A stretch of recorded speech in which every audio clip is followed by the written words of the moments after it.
pour améliorer leurs conditions de travail et l'amélioration du poste de travail. Je me rends sur place, j'arrive et je vois ce que tout le monde avait par ailleurs déjà vu, une installation vraiment pas du tout optimum. Un bureau de moins de 9 mètres carrés, envahi de meubles bien trop conséquents par rapport à la pièce, une banque d'accueil très mal située. Autant dire que voilà, c'était assez facile d'agir. Mais le travail de l'ergonome, ça va un petit peu plus loin. Parce que ça, finalement, ce que je viens de vous décrire, tout le monde le voyait, c'était la partie émergée. Le travail de l'ergonome, c'est de vous montrer toute cette partie immergée, comme sur un iceberg, et qui est parfois beaucoup plus importante, beaucoup plus conséquente. Alors vous allez me dire, mais quelle était la partie immergée pour les secrétaires médicales du CMP? Alors faisons un petit exercice ensemble. Nous sommes mardi. Demain, vous allez présenter les pépites. Donc il faut vous préparer, parce que 5 minutes, c'est pas facile pour présenter son projet. Donc vous prenez 2 heures pour travailler, vous vous mettez dans votre bureau, dans les bonnes conditions.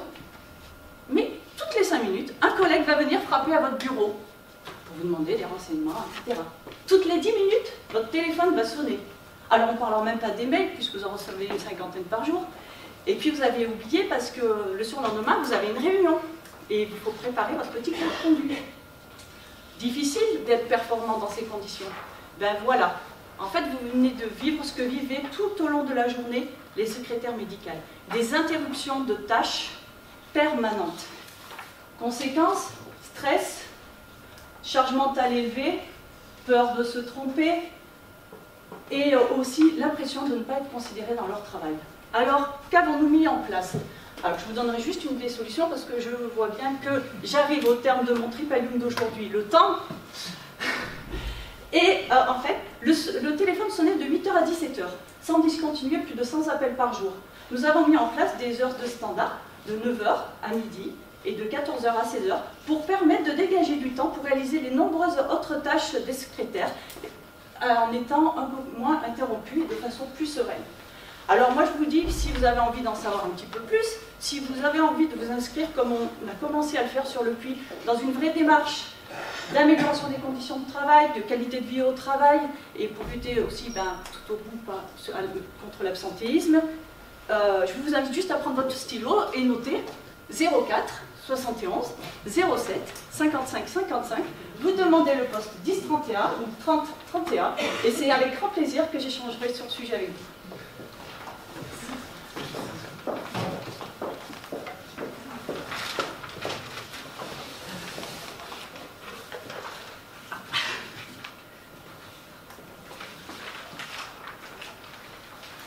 Merci pour votre présentation.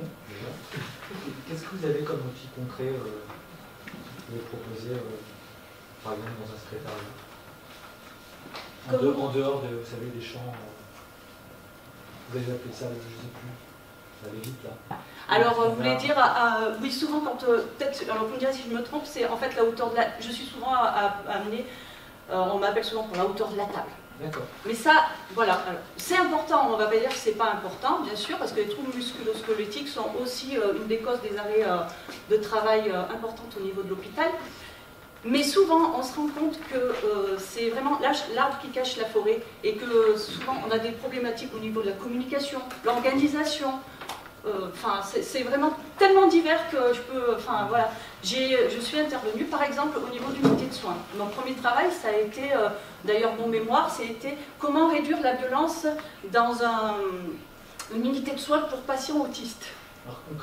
Alors concrètement donc je suis allée sur place et j'ai observé, c'est des longs temps d'observation, c'est ce qui est important, d'interview, et voilà, on mesure, on prend des photos, je peux faire aussi des films, pour après mettre les personnes face à leur situation de travail. Et nous avons en fait déterminé des situations vraiment à risque. Par exemple, là c'était quand est-ce qu'il y a beaucoup de violence? Et bien ça se trouvait lors de la relève des équipes. Et à partir de là, nous avons travaillé sur plusieurs pistes. Alors nous avons travaillé sur l'architecture des locaux, où était située la salle de soins. Qu'est-ce qui se passait pendant la salle de soins? Comment, en fait, il se trouvait que tous les patients étaient dans ce couloir, étaient rassemblés autour de la salle de soins, ce qui provoquait, voilà. Donc nous avons travaillé sur l'architecture, nous avons travaillé sur la communication interprofessionnelle aussi, parce qu'il s'avérait que c'était compliqué. Nous avons travaillé sur la communication avec le patient, sur la formation des salariés, sur leurs connaissances, voilà, sur plein de choses en fait. Et moi, en fait, ce que je fais, c'est que quand je vais en unité, ce qui est important sur des problématiques comme celle-ci, je pars vraiment des besoins. Et des besoins, je pars des besoins des patients aussi. Et je me suis vraiment posé la question, mais quels sont les besoins? Pourquoi ces patients sont tout le temps dans la violence? Quels sont leurs besoins? Quels sont les besoins des salariés? Et à partir de là, voilà, nous avons trouvé toutes ces pistes de travail. Et je crois que ça marche vraiment plutôt bien. Parce que cette unité était une unité où personne ne voulait travailler, où il y avait un gros turnover. Et là, il y a une grosse satisfaction des salariés, il y a un beau travail qui continue à se faire. Vraiment. Si je comprends bien votre propos, finalement, je me posais la question en vous écoutant, en quoi c'est innovant? En quoi c'est innovant? Et finalement, alors peut-être je me trompe en reformulant ça, vous dites investissez dans des ergonomes. Oui. C'est ça votre message? Oui, c'est ça.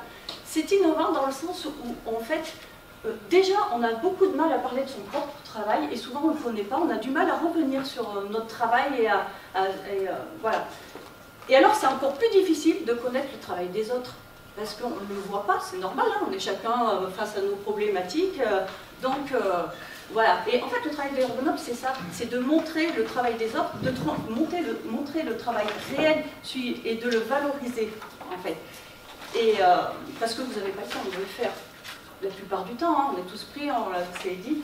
Et c'est vraiment ça, pour amener à apposer en fait les points de vue et non plus les opposer comme ça peut se faire, et créer ensemble des projets et faire des compromis et que chacun puisse porter aussi le projet. Parce que si plus le projet sera porté par le plus de monde possible, et plus il aura des chances d'être pérenne. Et, Vous êtes seul? Alors voilà, c'est très bien. Oui, je suis seule. Je suis très contente que vous me posiez la question. Je suis seule. Et d'autre part, en plus, je fais de la formation prévention des risques, il y a l'activité physique, et ce qui est vraiment très complémentaire. Seulement, le fait que je sois seule, il faut dire que les propositions, elles affluent de plus en plus. Comme, oui.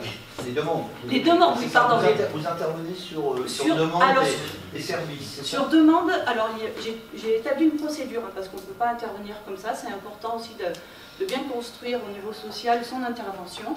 Et je ne peux pas intervenir si le cadre n'est pas au courant. Parce que l'idée, c'est d'amener tout le monde, en fait, dans cette démarche. Donc, en fait, j'interviens sur demande du cadre. Ça ne veut pas dire que les salariés ne peuvent pas faire la demande à leur cadre, mais sur demande du cadre, une fois qu'on a validé, une fois qu'il m'a fait, qu'on a vu un petit peu ce qu'il demandait, après j'interviens. Voilà. Donc vous faites au départ une sorte d'audit. Oui. Vous avez aujourd'hui, sur les interventions que vous avez menées, capacité à mesurer des résultats, oui. Résultats obtenus. Ouais. Oui, vraiment. Je suis retournée justement à Monistrol l'autre fois pour voir les secrétaires. Alors, elles sont toujours dans leur petit... parce que bon, c'est d'autres problématiques, on va changer un petit peu les locaux, elles sont toujours dans leur bureau. N'empêche que la première chose qu'elles m'ont dit, elles m'ont dit, mais Stéphanie, franchement, on est super contente, on est vraiment soulagée, c'est de ne plus avoir tout le temps ce téléphone qui sonne et d'avoir du temps pour faire autre chose. Et puis aussi, elles ont... Comme je présente à l'ensemble des salariés, les autres intervenants, que ce soit aussi bien les médecins, les infirmiers, ont compris le travail qu'elles avaient et ont compris que des fois leur intervention était très gênante et ils ont travaillé ensemble sur comment communiquer en équipe. Parce que c'est ça qui est intéressant, c'est que je ne donne jamais de solution. Parce que j'estime que c'est aux personnes de trouver leur propre solution. Je peux les aider, je peux suivre des projets, mais je trouve que c'est bien que ça vienne d'eux, pour qu'ils puissent après porter le projet. Donc, vous m'avez posé une question, je vais quand même répondre parce que c'est un peu éloigné. Oui, je suis toute seule et ça serait vraiment bien qu'on soit une petite équipe, au moins 2, ce serait vraiment très bien, avec une formatrice, et moi que je puisse me détacher sur l'ergonomie et puis continuer aussi à me former parce que c'est important. Et puis moi ce que j'aimerais vraiment c'est qu'on puisse l'étendre vraiment à l'ensemble de l'association parce que je pense que c'est vraiment porteur. En 2019 on avait, alors je m'attribue pas tout puisque c'est un travail d'équipe, on est bien d'accord. En 2017 188 accidents du travail, 2018 170, cette année on en est à 64. Donc je pense que ça parle Voilà. Merci.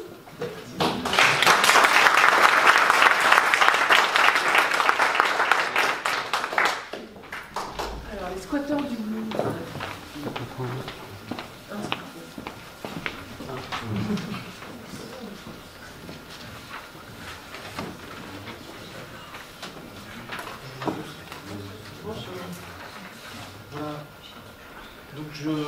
Voilà, je vous présente les squatteurs du blues, donc voilà, de l'hôpital Sainte-Marie-de-Lourdes, plus précisément du CRPS. Donc voilà, nous sommes un groupe de malades mentaux qui font de la musique pour nous et pour vous. Tout le monde peut nous rejoindre, c'est un groupe ouvert et vivant. Voilà comment l'ensemble de ces patients, enfin je peux dire, c'est des musiciens là, comment ils se présentent en concert lorsqu'on se présente devant un public. Et ce groupe aussi a une histoire. Donc aussi, c'était face à l'isolement social, à la mauvaise estime de soi, la perte progressive des compétences des patients. Je révèle leurs aptitudes artistiques et personnelles en les intégrant dans un groupe de musique. Comment ce groupe est né? Pourquoi? Je veux dire, tout est parti en fait de ce patient, Sylvain. Voilà, patient de 36 ans, schizophrène, et voilà que je prends en charge au sein de mon service. Et au décours d'un entretien, en fait, je m'aperçois que ce patient est guitariste, mais guitariste de très très haut niveau, et qui ne joue absolument pas en groupe ni quoi que ce soit. Il reste tout seul chez lui. Voilà, c'est parti de là, et donc là je suis parti en exploration en fait avec d'autres patients, à savoir voilà, qui est-ce qui aimait la musique. Donc le goût pour la musique, qui est-ce qui pratiquait un instrument ou qui avait envie de le pratiquer, qui est-ce qui chantait ou qui avait envie de chanter aussi. Voilà, qui est intéressé par la musique en général. Aussi on se rendait compte aussi dans notre service, voilà qu'on a un service de réhabilitation, que je présenterai un petit peu tout à l'heure. On a un service, en fait, on se rend compte aussi de tout ce qui est l'isolement social, le repli sur soi, et aussi en lien avec ça, l'autocensure que peuvent se faire certains patients, justement, qui ont des capacités mais qui ne vont pas faire. Et aussi, terme très à la mode, là, qu'on a entendu plusieurs fois, justement, sur la stigmatisation. Donc, plutôt travailler, nous, sur un travail de déstigmatisation et justement d'insertion culturelle, dynamique et citoyenne au sein de la ville. Je suis un infirmier depuis 20 ans, j'ai tout un parcours, je suis passé des services fermés, services ouverts, maintenant la réhabilitation. Je vais mieux, je suis un peu stabilisé, ça fait 20 ans que je fais ça. J'ai découvert pas mal de choses. Et à côté de ça, donc ça fait 20 ans que je pratique la musique. J'ai fait pas mal d'expériences aussi bien en radio que pratique musicale. J'ai toujours aimé ça et faire découvrir la musique. Au sein de tous les services que j'ai pu pratiquer, à chaque fois j'ai utilisé la musique aussi comme médiation, que ce soit par l'écoute ou par la pratique. Et voilà.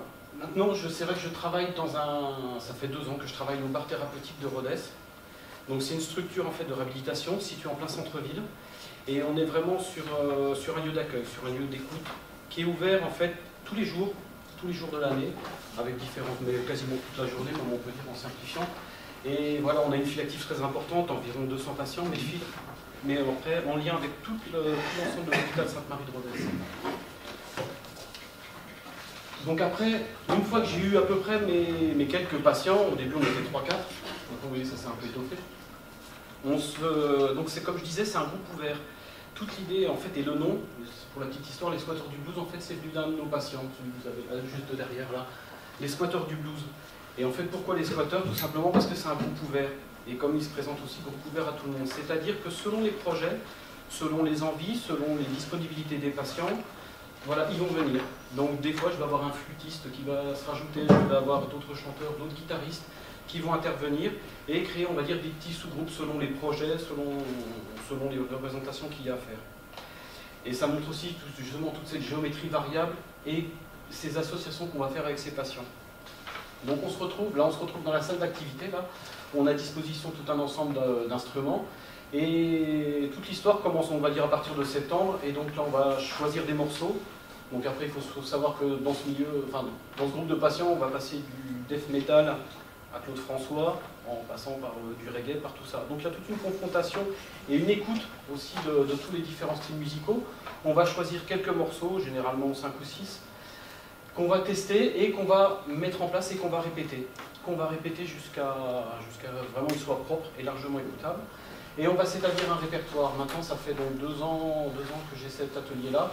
Là, on a à peu près une douzaine, quinzaine de morceaux. Voilà. On fait nos répétitions, on travaille nos morceaux, il y a des moments d'improvisation, il y a des moments d'entraide.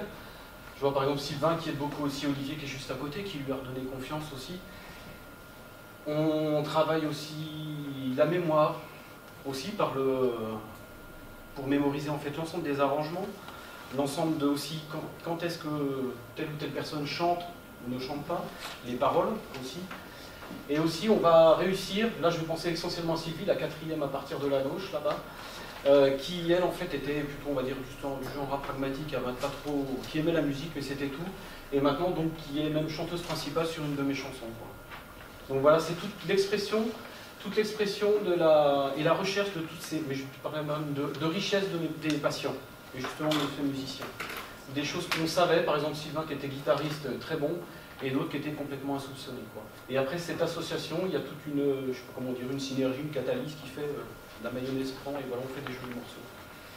Après aussi quelque chose que je voulais absolument développer, et je pense avoir réussi, c'était créer et développer cette notion de groupe et d'appartenance. C'est-à-dire que maintenant, l'ensemble de ces patients se retrouvent une fois par semaine avec moi en salle d'activité, sont impatients d'avoir la prochaine activité, parce que je fais généralement des pauses pendant les vacances scolaires. Et voilà, se retrouvent, discutent, s'entraident, je veux dire par exemple entre les deux guitaristes, ou vont se donner des conseils, ou vont avoir une surécoute, on va dire par rapport au morceau, ou donner des arrangements. Et c'est vrai que entre guillemets, je fais partie d'un groupe, maintenant fait vraiment partie intégrante d'autres. Et l'absence d'un en particulier pose forcément question. Et aussi, ça c'est la première chose, et la deuxième chose aussi, et je pense que ça doit être, peut-être pas pour le pianiste là, pour le coup, mais c'est vrai que le plaisir, un grand plaisir pour eux.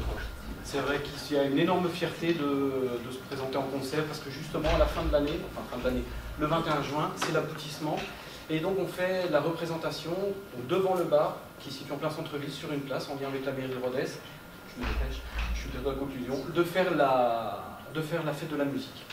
Et donc on se retrouve environ devant une centaine, voire 200 personnes en face de nous, des passants, d'autres patients, par contre aussi qui peuvent passer, voilà. Scène ouverte. Voilà, et donc pour conclure, effectivement, c'est un projet qui est aussi largement soutenu par nos médecins-choc, M. Kivitz, chose aussi à noter, qui joue avec nous aussi, qui joue en représentation de la guitare avec les patients. Après, au niveau des projets, moi mon premier grand projet, c'est justement continuer de la développer et de la faire vivre. Là, je veux dire, on a 2 nouveaux patients qui viennent d'intégrer le groupe. Là, Pierre et Eugénie, voilà, qui viennent d'intégrer le groupe cette année. Et après, développer d'autres concerts, d'autres manifestations, d'ouvrir encore plus le groupe sur l'extérieur. Après aussi, une autre demande, c'est de la composition de chansons. Donc ça, c'est aussi quelque chose qu'on est en train de travailler petit à petit. Et aussi l'enregistrement. Voilà, et voilà, avant tout pour terminer, voilà, pour eux c'est vraiment cette idée de fierté et de reconnaissance qu'on peut avoir et qu'on peut voir sur leur visage lorsqu'ils font une représentation. Merci. Voilà. Comment vous choisissez les musiciens? Comment je les choisis? Ils viennent, ils participent à ces envies, parce que ça. C'est une prescription médicale, C'est aussi ça. Vous avez une audition pour savoir s'ils ont le niveau? Non, parce que vous vous produisez, donc à un moment donné... On se produit, mais c'est, je veux dire, avant tout, c'est la notion de partage. Comme je dis, la musique, c'est le partage et le plaisir. Voilà. Effectivement, il faut qu'il y ait un rendu. Je veux dire, mais après, il y a toujours des approximations, il y a des improvisations, même le jour venu, parce que voilà, tel ou tel chanteur ou clavier va se tromper sur le moment et va faire autre chose. Mais après, ils viennent avant tout, c'est sur prescription médicale, on peut venir par là. Après, c'est par eux, par leur propre initiative, qu'ils vont venir me trouver. En fait, et voilà, j'ai entendu parler par le biais d'autres patients, par le biais d'une représentation. Voilà, est-ce que je peux venir, est-ce que je peux intégrer? J'en ai eu un hier, justement, qui s'est présenté, puis justement, je suis content, c'est un batteur. Ou après, c'est avec mon initiative personnelle, c'est-à-dire je vais aller les voir. Voilà, est-ce que ça te dirait de venir? Je sens qu'il y a quelque chose qu'on pourrait faire avec eux ou à développer. Ou effectivement, un accordéoniste, ça fait 2 ans que j'essaye de lui dire de venir me retrouver. Ou un autre guitariste aussi. Voilà, c'est un groupe, comme je dis, c'est ouvert et c'est vivant. Et vous travaillez avec le conservatoire local? Non. Non, je ne travaille pas avec le conservatoire, on travaille avec M. Kivitz, Jean-François Labitte, qui était musicothérapeute de Sainte-Marie-Rodez. On travaille aussi avec la mairie de Rodez, voilà, qui nous donne un petit... Voilà, par exemple, on a toute la place en fait devant le bar thérapeutique pour nous. Et après, par contre, on travaille avec d'autres artistes extérieurs. Je veux dire, j'ai tout un lien en fait avec d'autres musiciens qui sont venus par exemple à la fête de la musique participer, donner le petit guitare en plus, ou tout ça. Et aussi, chose qu'on a développée aussi en lien avec le bar thérapeutique, et dans cette dynamique culturelle et d'ouverture, c'est on fait venir des artistes à peu près tous les 3 mois. On a un groupe qui vient en représentation au bar thérapeutique. Et donc l'ensemble de ces patients aussi travaillent sur l'affiche locale, sur l'accueil des musiciens, la mise en place des instruments, sur aussi l'accueil au bar thérapeutique et la distribution des boissons, tout ça. Et c'est des moments qui sont aussi ouverts sur l'extérieur. On a une petite diffusion, je veux dire aussi, parce qu'on n'est pas grand ouvert sur... Enfin, on n'a pas une grande diffusion générale, on ne peut pas accueillir tout le monde. Mais au point de vue de l'hôpital et de la proximité du bar thérapeutique. Et je vois le dernier concert, on a eu, je dirais, une soixantaine de personnes qui sont venues. Aussi bien patients, soignants que personnalités extérieures. Question, être membre du groupe s'arrête avec la fin de l'hospitalisation ou peut continuer? Il n'y en a aucun qui est hospitalisé. D'accord. C'est que des gens qui sont en réinsertion, en fait. Okay. Donc ils sont toujours en lien avec l'hôpital par le suivi, je dirais, traditionnel, mais c'est une activité en fait extérieure. Merci beaucoup. Voilà, merci.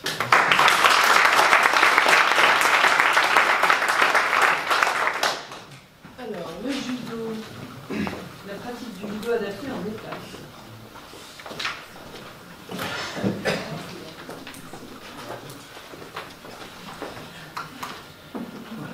Encore vous. Je vais tomber personne. Il n'y a pas de prise demain en bas. J'ai des saisies de danse. Donc rebonjour, je me présente à vous avec une autre casquette également, c'est celle de professeur de judo. Donc je vais vous raconter une histoire, mais une histoire vraie. C'est celle de Ginette. Ginette, elle a 74 ans. Elle est arrivée à l'EHPAD du Cap-Vert pour une perte d'autonomie. En fait, Ginette, elle a des difficultés, elle a perdu son périmètre de mobilité, elle a perdu de la masse musculaire, elle a un trouble de l'équilibre, elle a peur de tomber régulièrement. Elle reste souvent assise, on commence à avoir des difficultés, des troubles thromboemboliques, des difficultés au niveau digestif. Maintenant, elle se déplaçait de temps en temps avec le déambulateur, toujours par cette peur de chuter. Et en fait, le point de départ, c'était une chute accidentelle à son domicile. Elle est venue à son domicile, aucun souci. Il y a eu cette chute, et elle n'a pas récupéré. Et elle est arrivée via les urgences de cette manière-là. Donc j'ai rencontré du coup l'équipe du Cap-Vert, donc la directrice, le médecin, l'ergothérapeute et l'infirmière coordinatrice, en proposant du judo adapté. J'ai dit, le judo adapté, qu'est-ce que c'est le judo adapté? Eh bien, c'est de travailler sur la prévention de la chute. Mais pour travailler la prévention de la chute, il faut travailler aussi sur l'équilibre. Donc on a des techniques, des pratiques, des postures pour aider les personnes à retrouver leur équilibre, même lorsque le système est défaillant. Retravailler aussi l'ancrage, parce que l'équilibre, faut-il avoir un ancrage, on sait, un personne âgée aussi une déformation des pieds. Donc c'est de retravailler l'ancrage pieds nus sur une surface de tapis de judo, et progressivement les amener à partir de jeux et de situations pédagogiques à apprendre à tomber en douceur, seul et avec les autres. Travailler bien sûr la motricité, parce que bien sûr les personnes âgées auront un kimono, on appelle ça un judogi, mais donc pour travailler la saisie, donc c'est de retravailler toute la chaîne motrice et de pouvoir prendre plaisir à faire du sport. Ce qui me paraît important, parce que souvent il y a des prescriptions pour de la kinésithérapie et c'est plus subi. On leur dit faites ci, faites ça, marchez, levez les genoux, déroulez bien votre plantaire. Là, non. Le but, c'est qu'il y ait du plaisir et que cette pratique, le judo se fait à deux, puisse être une émulation, de changer de partenaire, de jouer avec des petits ballons, de travailler sur la saisie, on peut mettre des pinces à linge, sans s'en rendre compte, de travailler sur la latéralisation, d'amener progressivement, de permettre à la personne âgée de retrouver une autonomie. Donc c'est tout ce travail. Donc j'ai rencontré l'ergothérapeute, donc on va faire un état des lieux, comment est la personne à ce moment-là, et après 10 séances d'1h30, comment elle est. Donc sur sa tonicité, sur ses amplitudes articulaires, sur sa résistance et surtout son plaisir à pratiquer. Donc l'ergothérapeute est favorable, le médecin du Cap-Vert également favorable, parce que je ne vous apprends rien, mais maintenant le médecin peut prescrire la pratique sportive. Et donc là aussi, il y aura un travail auprès des familles, un paradigme à changer et d'informations à avoir, c'est-à-dire que la prescription peut être du sport et pas que des médicaments ou d'autres acteurs de soins. Donc il y aura un travail d'information auprès des familles. Alors le modèle économique, pour l'instant, je n'ai pas de soutien financier par rapport à l'autre pépite. Donc 10 séances, ça revient à 750 €, avec un éducateur sportif formé. Bien sûr, il y aura l'ergothérapeute qui accompagnera l'éducateur sportif. Ensuite, il y a une prise de licence. La prise de licence, elle est de 40 €, mais là, ce serait à la charge du résident, parce qu'il y a l'assurance. S'il y a quoi que ce soit, l'établissement est dégagé de quoi que ce soit, donc ça aussi c'est important.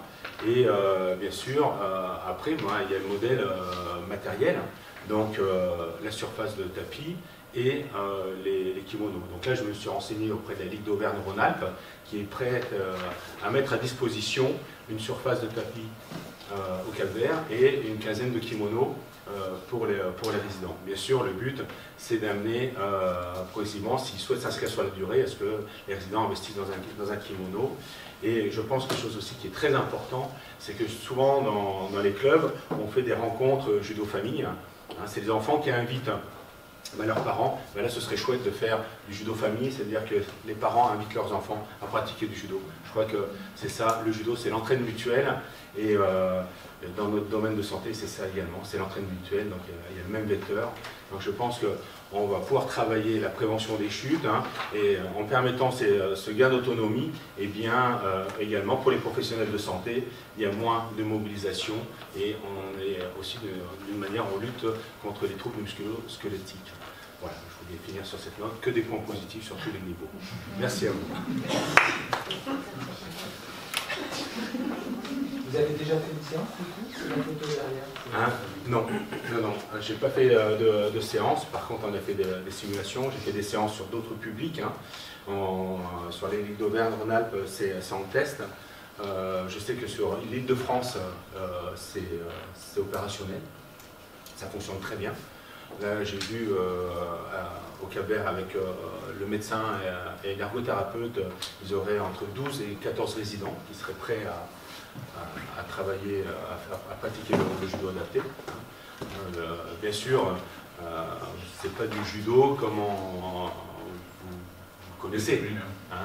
Voilà, si un Teddy Riner à l'EHPAD du Cap-Vert, je viens tout de suite. Je viens tout de suite. Mais on va essayer d'en faire des Teddy Riner. Le but, c'est ça. Parce que souvent, c'est de les mettre en lien, parce qu'il y a des personnes, prévention de la chute. Il faut savoir que une personne qui chute, il y a un syndrome traumatique de la chute.